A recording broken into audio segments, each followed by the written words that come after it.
अस्सलाम वालेकुम अजीज़ बच्चों, ये क्लास जमात नाहम के लिए यानी 9th क्लास के लिए और 10th के दौरान मैंने नज़म बयान किया था। अब यहाँ पे टॉपिक जो है अख्तरुल ईमान की नज़म काबर है। काबर इंसान का सचमुच का घर है। इस कब्र के लिए इंसान को कुछ ना कुछ करना चाहिए, क्योंकि यही सचमुच का घर है। हम दुनिया में आलीशान बंगले बनाते हैं, महल बनाते हैं, तामीर करते हैं, लेकिन ये यहीं रहने वाले हैं। लेकिन आपका सचमुच का घर जो है वो कब्र है। कब्र के लिए कुछ करना चाहिए और आपके अमाल के मुताबिक ही आपकी कब्र कुशादा भी हो सकती है, आलीशान भी हो सकती है, तंग व तारीक भी हो सकती है। लिहाजा ऐसा कीजिए कि जिससे आपकी कब्र कुशादा हो, रोशन हो और तंग व तारीक ना हो। यहाँ पे अख्तरुल ईमान ने इस नज़म में गैर अरब के एक ऐसे अमीर की बात की है कि जो बीमार हो जाते हैं और बीमार होने के बाद मर जाता है। कोई दवा कारीगर नहीं साबित हुई, बिलाखिर मर जाता है। लेकिन उसके जनाजे के पीछे पीछे एक बच्चा, उसका बच्चा जो है वो फरियाद और फगान करता है कि बाबा तुम हमें छोड़कर उस जगह चले गए हो जहाँ ना कोई दोस्त है, ना कोई मोनिस है और ना ही कोई आपकी यावरी करने वाला है। वहाँ जो भी बीतेगी आपको अकेले बर्दाश्त करना होगा। वहाँ ना रोशनी का गुजर है, ना खाने पीने चीज़ों का एहतमाम है। तो इस जनाजे में गरीब का बेटा भी साथ जा रहा था। जब वो इस अमीर बेटे का नालो और फुगान सुन रहा था, उसकी समझ में कुछ नहीं आया। उसने बड़े अदब से अपने बाप की तरफ मुड़ कर कहा, बाबा क्या इन्हें हमारे घर लिया जा रहा है? क्योंकि वो समझे ही नहीं कि कब्र की हालत क्या है। वो यही समझे कि शायद उस गरीब बच्चे के झोंपड़े की हालत भी वैसी है जैसे कब्र की होती है। इसी वजह से उसने बड़े अदब से अपने बाप से कहा, क्या बाबा इन्हें अपने घर लिया जा रहा है? क्योंकि गरीब के झोंपड़े और कब्र में कोई फर्क नहीं है। तो सुन लीजिए, अजम के शहरों में एक शहर का है एक किस्सा।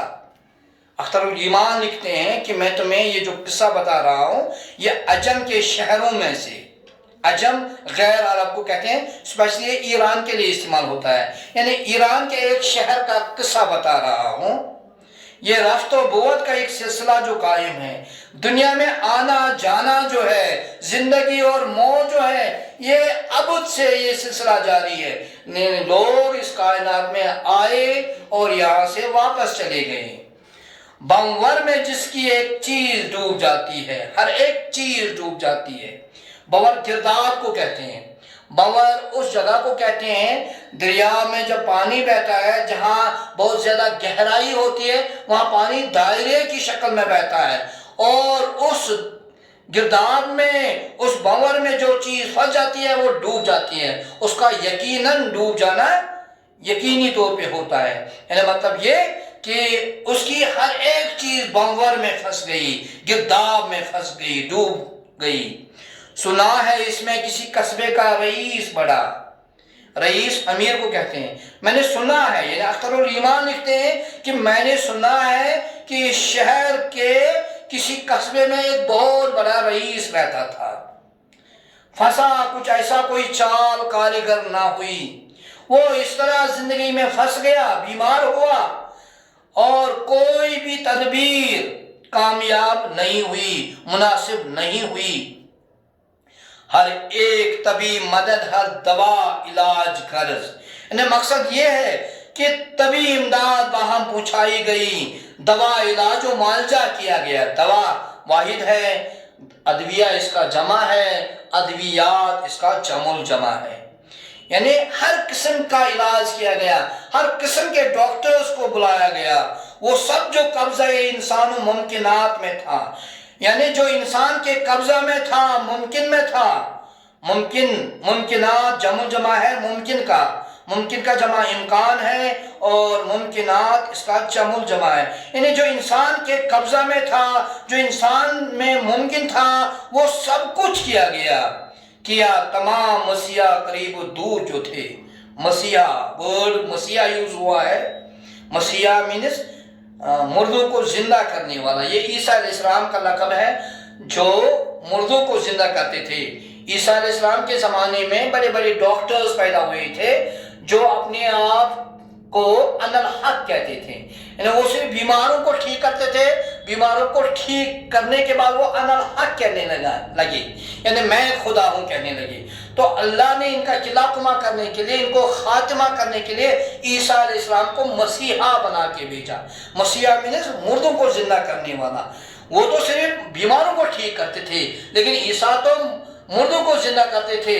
لیکن عیسیٰ نے یہ نہیں کہا انا الحق، بلکہ کہا انا عبداللہ الحقیر، میں اللہ کا حقیر بندہ ہوں۔ آپ خود اندازہ کیجئے، جو ڈاکٹر سے وہ کہنے لگے انا الحق، جو مردوں کو زندہ کرتا تھا وہ کہنے لگا میں اللہ کا انا عبداللہ الحقیر، میں اللہ کا ایک حقیر بندہ ہوں۔ یعنی اس رئیس کے لیے کیا کیا گیا؟ ہر طبی امداد باہم پہنچائی گئی، ایسے ڈاکٹرز بلائے گئے جو مسیحا جیسے تھے، یعنی جو مردوں کو زندہ کرتے تھے، قریب و دور جو تھے، چاہے نزدیک والے تھے یا دور والے تھے، طلب کیے گئے، ان سب کو بلایا گیا۔ مسیحا جیسے بہت بڑے اسپیشلسٹ ڈاکٹرز کو بلایا گیا، سب کو زر کثیر دیا اور کافی دولت دی گئی، کافی رقم دی گئی، مگر خدا کو جو منظور تھا وہ ہو کے رہا۔ لیکن اللہ کو جو کرنا تھا وہی ہوا۔ کیا ہوا؟ اجل نے بیٹے سے محبوب باپ چھین لیا، موت نے بیٹے سے یہ محبوب باپ جو تھا اس کو چھین لیا، یعنی اس کی موت ہو گئی۔ خبر یہ پھیل گئی دور پاس پل بھر میں۔ تو اس رئیس کے مرنے کی خبر پل بھر میں، لمحے میں، پل میں، دور نزدیک سب کے پاس پہنچ گئی۔ ہر ایک روتا تھا زارو قطار سن سن کر، جو یہ خبر سنتا تھا وہ زور زور سے رونے لگا۔ ہر ایک روتا تھا زارو قطار میں نے زور زور کر رونا۔ تو ہر جو یہ خبر سنتا تھا وہ زور زور سے رونے لگا۔ پسر کے بین کا دل پر اثر شدید ہوا، لیکن ان تمام لوگوں میں اس رئیس کا جو بیٹا تھا، اس موت کا سب سے برا، سب سے شدید اثر ہوا۔ وہ سینہ پیٹ کے کہتا تھا بار بار پدر، وہ اپنا سینہ پیٹ پیٹ کر کہہ رہا تھا اے میرے بابا، پدر باپ کو کہتے ہیں، وہ سینہ پیٹ کے کہتا تھا بار بار پدر، وہ اپنا سینہ پیٹ پیٹ کر بار بار اپنے بابا کی طرف کہتا تھا۔ کیا کہتا تھا؟ چلے ہو ایسی جگہ چھوڑ کر ہمیں سب کو، اے بابا تم ہم سب کو ایسی جگہ چھوڑ کر چلے گئے ہو جہاں نہ دوست ہے، نہ ہمدم ہے، نہ کوئی مونس ہے۔ یعنی اس جگہ چھوڑ کے چلے گئے ہو جہاں نہ کوئی تمہارا دوست ہے، نہ کوئی ہمدرد ہے اور نہ ہی کوئی مددگار ہے۔ اندھیری کوٹری ہوگی، اکیلے رہنا ہے۔ کیسی جگہ چھوڑ کر گئے بابا؟ تم ایسی جگہ چھوڑ کر گئے ہو جہاں اندھیری کوٹری ہوگی، اور اس اندھیری کوٹری میں تمہیں اکیلا رہنا ہوگا، نہ کھانا پانی، جہاں سے نہ روشنی کا گزر۔ اور یہ اندھیری کوٹری کیسی ہے، یہ قبر کیسی ہے؟ نہ وہاں تمہیں کھانا ملے گا، نہ پینے کے لیے پانی ملے گا، اور نہ ہی روشنی کا کوئی گزر بسر ہوگا۔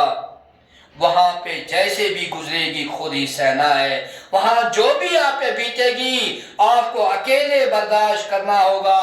ہر ایک چیز کو ترسو گے، ہائے ہائے وہاں، ہائے۔ حروف تعصب ہے، ایسے حروف جو افسوس کے موقع پہ، رنج و غم کے موقع پہ بولے جاتے ہیں، جیسے ہائے، وائے، واہ، حسرتا وغیرہ۔ تو اے بابا تم ہم سب کو وہاں چھوڑ کے چلے گئے ہو جہاں تم ایک ایک چیز کے لیے ترسو گے۔ افسوس کی بات ہے کہ تم ایک ایک چیز کے لیے ترسو گے، کوئی مدد کو نہ آئے گا ایسی دنیا ہے۔ اے بابا تم ہم سب کو چھوڑ کے ایسی جگہ چلے گئے ہو جہاں تمہاری مدد کے لیے کوئی نہیں آئے گا۔ غریبی کوئی شامل تھا اس جنازے میں، اس رئیس کے جنازے میں ایک غریب شخص بھی شامل تھا، موجود تھا، اور اپنے نور نظر کو بھی ساتھ لایا تھا۔ اور یہ غریب اپنے نور نظر یعنی اپنے آنکھوں کے نور یعنی بیٹے کو بھی ساتھ لایا تھا۔ सुनी जो आहो बका, उसने कुछ नहीं समझा। इस गरीब के बच्चे ने इस अमीर बेटे की जो आहू बका, नालो फुगान जो सुने, तो उसकी समझ में कुछ नहीं आया। पलट के बाप से पूछा बहुत ही सादगी से, तो मुड़कर उसने अपने बाप से बड़ी सादगी से, बड़े इत्मीनान से पूछा। क्या पूछा? हमारे घर लिए जाते हैं क्या इन्हें बाबा? बाबा क्या इनको हमारे घर लिए जाता है? क्योंकि अमीर का बेटा यही कहता था कि बाबा तो हम सबको छोड़कर उस जगह चले गए हो जहां ना कोई तुम्हारा दोस्त है, ना कोई मोनिस है मदद करने वाला है, ना खाना है, ना पानी है, ना रोशनी का गुजर है। तो शायद गरीब के झोंबे का भी यही हाल है। इसलिए इस गरीब के बच्चे ने यही समझा था कि शायद उन्हें हमारे घर लिया जा रहा है। तो इब्तिदा में मैंने कहा था कि इंसान को ये जो दुनिया में हम हवेलियां बना रहे हैं, बंगले बना रहे हैं, यही छोड़ के जाना है। अगर रहना है तो इस कब्र सचमुच के घर में रहना है, तो इस सचमुच के घर के लिए कुछ करो। अगर करना ही है तो सचमुच के घर के लिए करो। ये नज़्म यहाँ पे ही इसका इख्तिताम होता है। इंशाल्लाह अगली क्लास में फिर हाजिर खिदमत हो जाएंगे। अस्सलामु अलैकुम व रहमतुल्लाहि व बरकातहू।